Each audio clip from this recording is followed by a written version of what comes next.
Welcome to the Three Martini Lunch. Grab a stool next to Greg Columbus of Radio America and Jim Garrity of National Review. Three Martinis coming up. Hey, it is Friday on the Three Martini Lunch. The good news is the work week is just about over. The bad news, we've got 3 bad martinis for you, and 2 of them involve Joe Biden in what would normally be a pretty soft interview from Lester Holt of NBC News. Not usually the guy that sends Democrats into fits and starts, but, you know, when it's Joe Biden, you just never know what you're going to get. So in bad martini number 1 here, Jim, Lester Holt does the unthinkable. He quotes Joe Biden back to Joe Biden on the issue of inflation. Here's that exchange. I think it was back in July, you said inflation was going to be temporary. I think a lot of Americans are wondering what your definition of temporary is. Well, you're being a wise guy with me a little bit, and I understand that's your job. But look, at the time, what happened was let's look at the reason for the inflation. The reason for the inflation is the supply chains were cut off, meaning that the products, for example, automobiles, the lack of computer chips to be able to build those automobiles so they could function, they need those computer chips. They were not available. So what happens? The number of cars were reduced, the new cars reduced. It made up at one point 1/3 the cost of inflation because the price of automobiles were up. So not only does Joe Biden have a whole word salad of an excuse as to why inflation is the worst that it is in 40 years, he refers to Lester Holt as a wise guy for asking for a definition of transitory or temporary inflation. Really tough question there. I'm sure he wasn't ready for that at all. At least he should have been ready for it. Greg, when Biden was running for president in 2020, actually really going back to 2019, we noticed he was not doing nearly as many interviews as you would expect one of the leading candidates of his party to do. And he wasn't looking like the same old Joe Biden we were used to on the debate stage. He was a little slower. He was a little not as quick on his feet, and he may not have been the quickest or sharpest mind to begin with. And you started seeing this argument of, oh, Biden is hiding from the press. And the pandemic came along, and Biden very rarely did campaign events. He was only appearing by Zoom. And even during those, he could get himself in trouble with, if you ain't voting for me, you ain't black, man. And all these kinds of, comments that I think very often played off Biden seeming to think that the questioner liked him a lot more than the questioner actually did. Stuff that kind of seemed like joking around, but there was this persnickety is a good word, cantankerousness that was beneath it. That I think was, running strongly against this. Oh, genial, good old grandfatherly Joe Biden, the elder statesman, the wise voice America needed. He really wasn't that kind of guy. And quite a few of us called it out, this gap between the Biden image and the Biden reality. But I also think that in the White House, this is actually getting worse. And you can argue about whether you think this ties into Biden's mental state. You can argue about whether you think this is age catching up to him, whether this is just the stress of the job.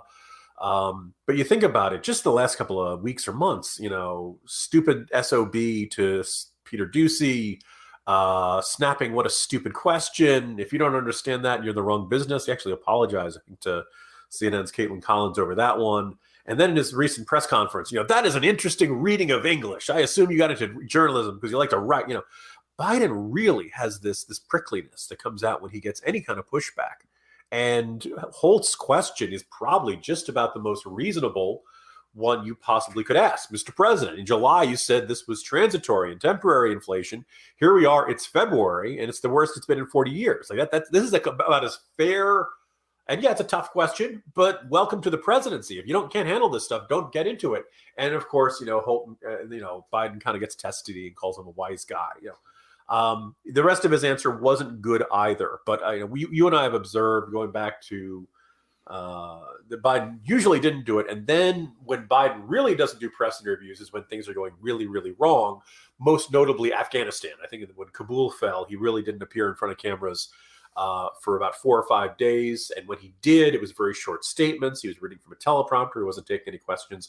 And then he sat down for George Stephanopoulos. And that interview went terribly with hey, that was 4 or 5 days ago, man. He just had this entirely emotionally inappropriate. That was when, the strongest argument of, okay, there is something wrong with the president. He is not acting and reacting to things the way a man of sound mind, sound emotional state, and ready to deal with these duties of his office. And they came out in towards the end of last year saying, no, the president's the tip-top shape, the best health. He's the healthiest 79-year-old you've ever seen, et cetera, et cetera. The fact that Biden doesn't do sit-down interviews, and that when he does, he gets himself into trouble, and he gets himself into trouble on really mundane, fair questions, I think is a really unnerving sign as we head into a potential, we still have a whole bunch of, Dagwood sandwich of problems facing the country, and we may have a potential serious crisis between Russia and Ukraine.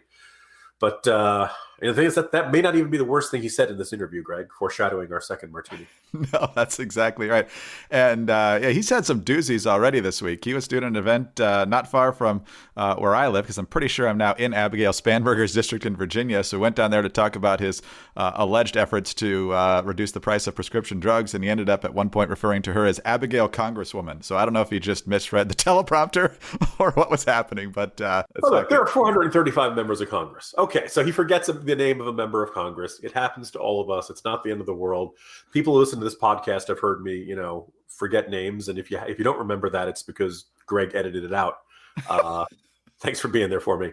But the second thing is, I think when there's a time he clearly couldn't remember the name of Secretary of Defense Lloyd Austin. And that was a little unnerving because he said the Secretary of Defense, the general, thank him for doing, and it was just like there are names that maybe he doesn't, think of or use all that often, like Abigail Spanberger, but a Secretary of Defense, really, But that's not not even the worst question of how much Biden remembers to come up yesterday. No, it's not. Good tease. We'll get to that in a minute. Maybe Joe Biden just needs better sleep. If he does, My Pillow's there for you, Joe. You've got great pillows you can buy there. You've got the fantastic sheets, the towels, the slippers, the bathrobes, the mattress topper, all of it fantastic. And there's nothing better than slipping into bed with soft, comfortable sheets at the end of a long day. And the first night you sleep on the Giza Dream Sheets, you will never want to sleep on anything else. Trust me on this. By far the best sheets that we have. And for a limited time, you can get an amazing deal on the Giza Dream Sheets. Right now, for a limited time, you will receive 60% off any Giza Dream Sheets with a price as low as $39.99. But to get that deal, you have to use our promo code Martini at mypillow.com. The Giza Dream Sheets are made from the world's best cotton, which is grown only in a region between the Sahara Desert, the Mediterranean Sea, and the Nile River. The long staple cotton makes these sheets ultra soft and breathable. The sateen weave gives them a luxurious finish, and they're available in a variety of colors and sizes. Also, the Giza Dream Sheets are machine washable. They come with a 60-day money-back guarantee and a 1-year limited warranty. The 4-inch hem on the flat sheet and pillowcases makes them easy to handle, and the fitted sheet comes with fully enclosed plastic hems with deep pockets. Save 60% right now on the Giza Dream Sheets flash sale. Go to mypillow.com. Click on the radio listener square once you get there. Don't forget to do that. And then use the promo code Martini at checkout. Or call 800-874-0104 to get the Giza Dream Sheets for as low as $39.99. You'll also find deep discounts on all MyPillow products, including the MyPillow mattress topper, MyPillow towel sets, and so much more. These will be gone in a flash, though, so head to mypillow.com, promo code Martini, or call 800-874-0104. Sleep better with MyPillow.com. Well, as Jim mentioned, that was not the worst part of President Biden's interview with Lester Holt of NBC News. His response to the debacle in Afghanistan, I think, is by far the worst part. And the clip you're about to hear starts a little bit late but for my taste. And so thanks to Jake Tapper for actually setting it up in a series of tweets today. He says, Lester Holt started the question this way. The Pentagon Afghanistan report interviewed many military officials and officers who said the administration ignored the handwriting on the wall. Another described trying to get folks in the embassy ready to evacuate and encountering people who were essentially in denial of the situation. Does any event ring true to you? And here's the exchange from there. No, that's not what I was told. That you were told that the U.S. administration officials were prepared, they knew it was time to get out? No, what I was told, no one told me that, look, there was no good time to get out. But if we had not gotten out, they acknowledged that we would have had to put a hell of a lot more troops back in. It wasn't just 2,000, 4,000. We would have to significantly increase the number of troops, and we were back in this war of attrition. And there was no way we were ever going to unite Ukraine. I mean, excuse me, Iraq, Afghanistan. No way that was going to happen. And so this is a much wiser thing to do. I just want to clarify, are you rejecting the conclusions or the accounts that are in this Army report? Yes, I am. So they're not true? I'm rejecting them. So, Jim, there's a number of things you can take away from this. First of all, you shouldn't take 3 cracks at it to get the right country that we're talking about here, President Biden.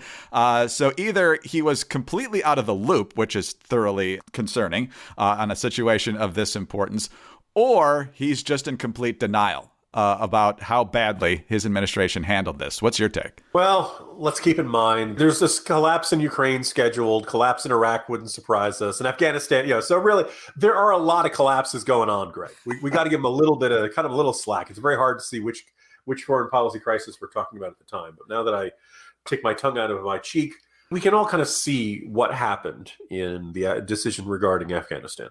I think those of us who think that the decision has turned genuinely catastrophic for the Afghan people and for U.S. geosecurity and with tragic consequences for American military forces, for Americans still left on the ground there, for all of the green card holders and for all of the special immigrant visa holders over there, that there was a way to do this. This was not the way to do this. And Biden likes to retreat back to this argument that there were either you did it this way with all of the terrible consequences there were, or you wanted war in Afghanistan forever. There were only 2 options, and that every time he gets confronted on this. Now, the thing is that also he acts like all of this was either entirely foreseeable and went according to plan, or that there was no way any of this possibly could have been handled any better, even though we keep seeing evidence that the intelligence community, and in some cases the generals who were briefing Biden, have said, yes, we have told him keep Bagram Air Base open.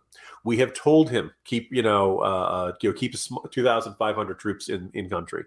It is fairly clear that President Biden ignored the military advice. He could have said to them, "I want to tweak it." He could have said, in the end, it was not the military saying we have to keep the present level of troops the way they are. They said we got to keep this small amount to keep the airports open, and we got to keep this small amount to ensure our people can get out.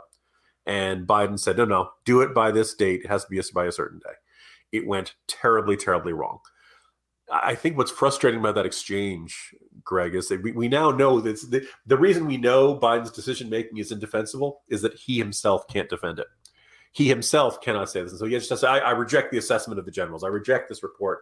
He's basically calling the Army liars. Now, as of our recording of this, Blinken is supposed to join Psaki for the White House press conference today. I cannot help but wonder if one of the things he's going to try to do is to walk back the president's comments. Yet another case of cleanup on aisle 6. No, the president of the United States is not calling the U.S. Army liars.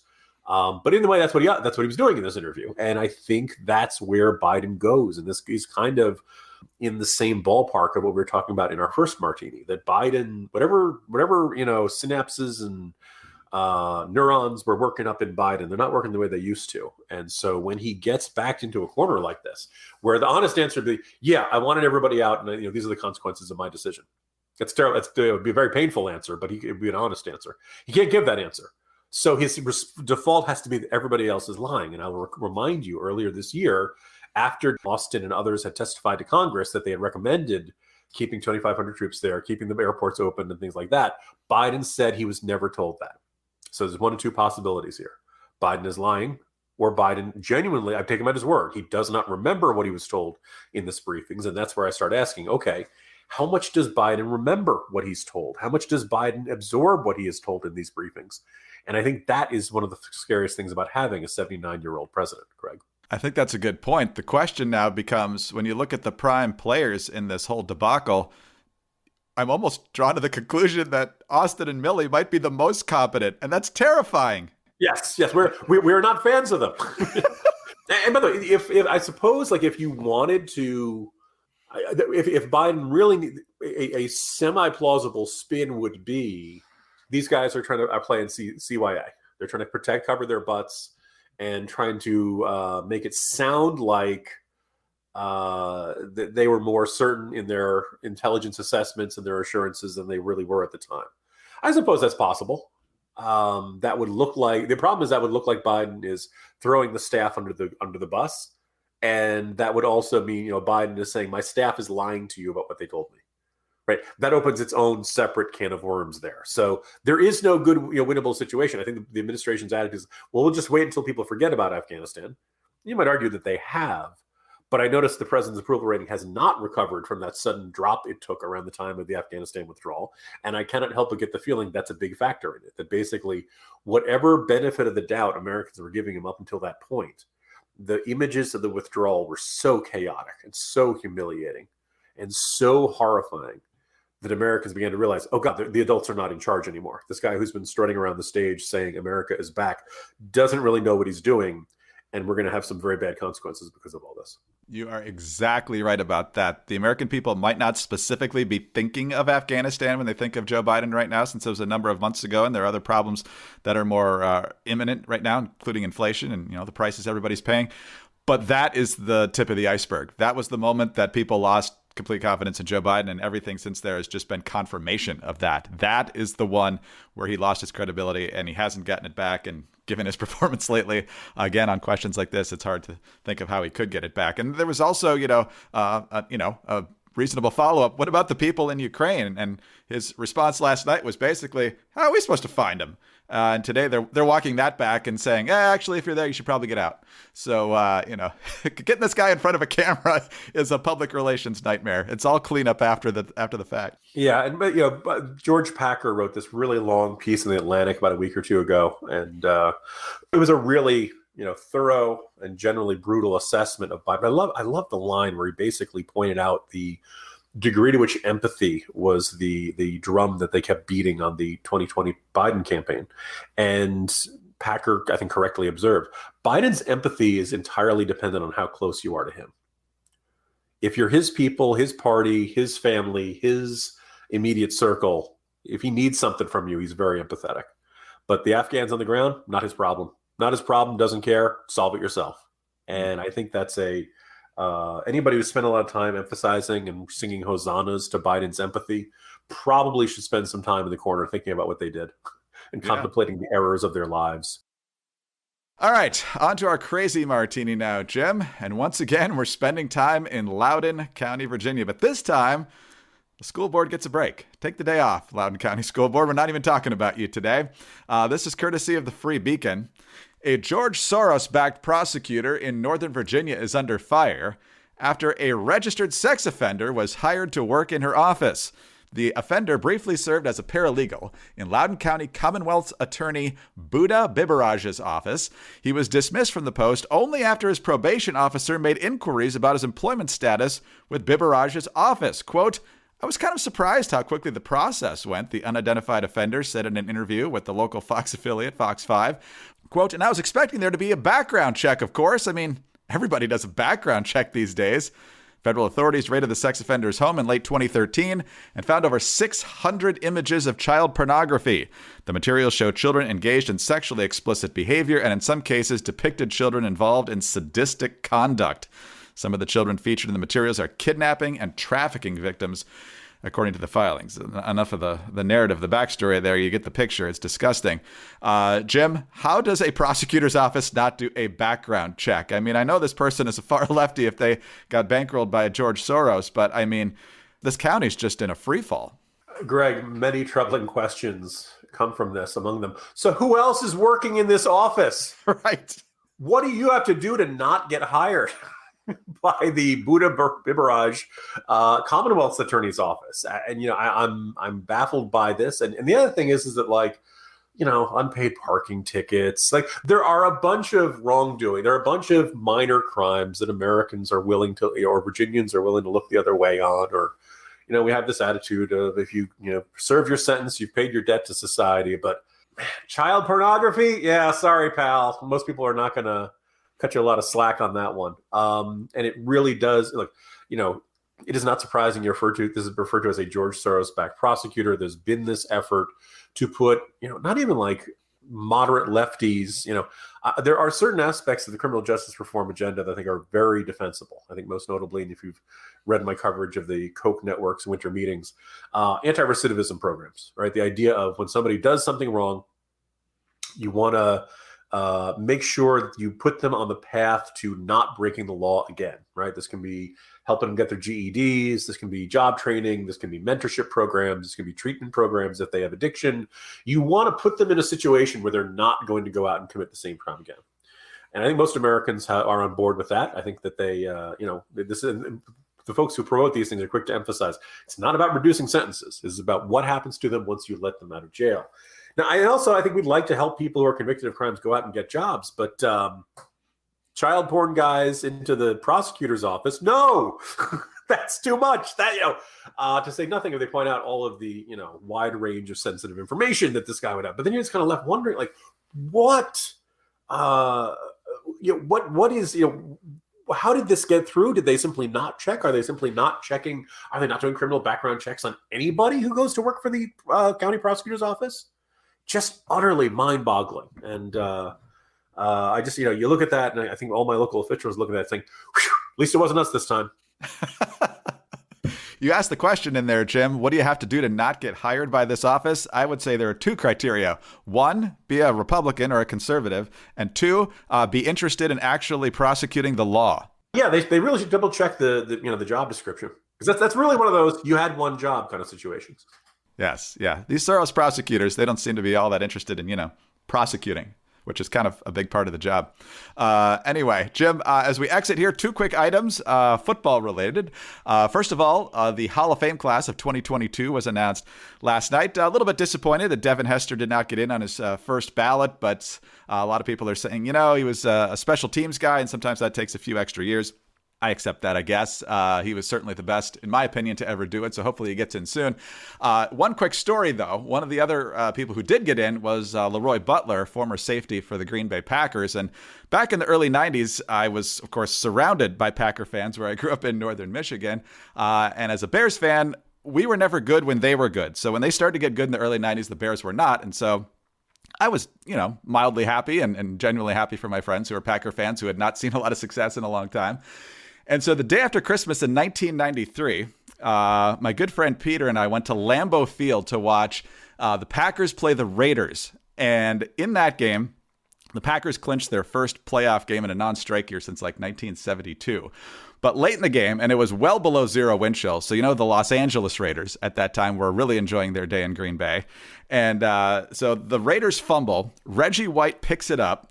He's not going to make it to the end zone because he's, not that fleet of foot. So he laterals to Leroy Butler, who takes it all the way in and then jumps into the crowd, which was the first ever Lambeau leap. But also, we have the Bengals and the Rams in the Super Bowl on Sunday. Jim, if the Bengals win, both of us can say our teams beat them. So I guess I'm kind of cheering for the Bengals. And, most people would probably cheer for the Bengals over the Rams anyway. But how are you looking at it? I've always believed, up until the Patriots won during one of Brady's Super Bowls, there had been this long streak into, probably 30-some Super Bowls that if you lost to the Jets, you did not go on to win the championship. If we beat you, we ruined your season. There was no way you're going to win the championship. And I've always kind of subscribed to this idea that if the Jets beat you, you should be automatically eliminated from the playoffs. Because there are no excuses. Yeah, so if the Bengals win, I can then say, hey, the Jets under quarterback Mike White, which sounds like an alias, has managed to go out and beat the Bengals. I said I'll be rooting for the Rams, but this is one of those years I think I'm just going to enjoy the game. I don't have a huge rooting interest for Matthew Stafford, but considering the sheer number of times you've had players who are really good and the teams just never managed to win a Super Bowl. In the case of the Lions, I think they only made the playoffs once or twice under Stafford's years and never seemed to go very far. For Stafford to go out and have a chance to win a Super Bowl, it'd be a great way for him to say, hey, it wasn't me. I always was pretty good. I just couldn't elevate that, really particularly sad franchise. And I think Joe Burrow will have a lot of chances to win a Super Bowl in what I think is going to be a long and very successful career. So I have a nominal rooting interest for the Rams, but by and large, I think, just going to be a good game. Hope to have some good commercials. And then I don't know about you, it's just, the problem with the Super Bowl is then there's that morning afterwards where you're like, God, it's a long way to training camp. Don't forget the draft, Jim. That's the most exciting time of the year for our teams. The draft, the free agency. Actually, off season for the Jets is traditionally much more interesting than the actual season, but it's just nice having that autumn, here's what you're going to do on your Sunday afternoons that will be coming to an end, unfortunately. And also, considering the great playoffs we've had the last couple of weeks, it'll be sad to see that. But so looking forward to it. And, also, it's another argument to, we will be back on Monday. But remember, if I ever get elected president, the Monday after the Super Bowl is becoming a federal holiday. I would support that too. Definitely. Yeah. Good luck to both teams. I will not be upset either way. I like Matthew Stafford. I'm glad he's got an opportunity, but the Bengal fans, for 30 years, you've suffered a lot. So to have this chance, good luck to you as well. And so, Jim, have a great weekend. See you Monday. See you Monday, Greg. Jim Garrity, National Review. I'm Greg Corombos, Radio America. Thanks so much for being with us today. Do subscribe to the podcast if you don't already. Please tell your friends about us as well. Thank you so much for your 5-star ratings and your kind reviews. Those always help us out. Get us on your home devices. All you have to say is play 3 Martini Lunch Podcast. Follow us on Twitter. He's at Jim Garrity. I'm at Dateline_DC. Have a great weekend. And please join us again on Monday for the next 3 Martini Lunch. Tennessee Senator Marsha Blackburn joins me to discuss the Biden administration handing out crack pipes to drug addicts in the name of racial equity. Can you believe this? I'm Sarah Carter. On the latest Sarah Carter Show, I'll also tell you what I've seen here in Canada as the Freedom Convoy helps to loosen COVID restrictions north of the border and in our own country as well. Join me. Follow the Sarah Carter Show at Apple, Spotify, or wherever you get your podcasts.